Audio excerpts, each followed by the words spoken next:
明仔载就要围路啊，咱赶紧来关心交通。今仔日国道下晡3点进前拢算好走，也那明仔载嘛是以落南的车流为主，为早起9点就会出现车阵。建议出门进前先了解路况。也那天气方面，明仔载北部温度会降低变较大冷，中南部早暗温差会较大。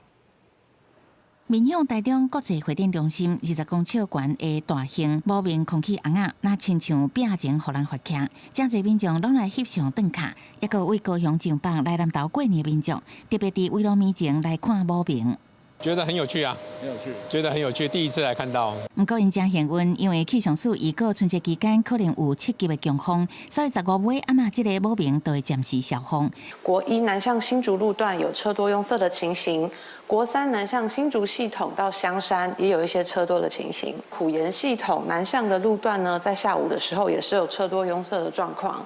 那在中彰都会区的这个周边各交流道之间，都有一些车多的情形。高公局表示，围路面前的国道车流到下晡3点大概维持正顺，北部甲中部部分路段出现车侪较塞，而且16围路即天嘛是路南的车会较侪，为早起9点就会出现车阵，爱加注意开塞车路段。啊，那围路即天会开始变天，北部大冷会变做湿冷的天气，中南部是温差较大。降雨的情形在明天除夕到初一相对的是比较明显的，而且比较大的时间点呢，可能会是出现在除夕的这一天的下半天。气象署进一步说明，16方面透早通过北台湾了后，东北季风随搁增强，苗栗以北东半部也有恒春半岛会陆续转为乌阴，也有落地渐准好天气。台中以南影响较细，是侪云较济，不过受到夜间辐射冷却效应的影响，早暗的温度也是有较低，民众爱注意温度的变化，爱穿好少。记者采访报道。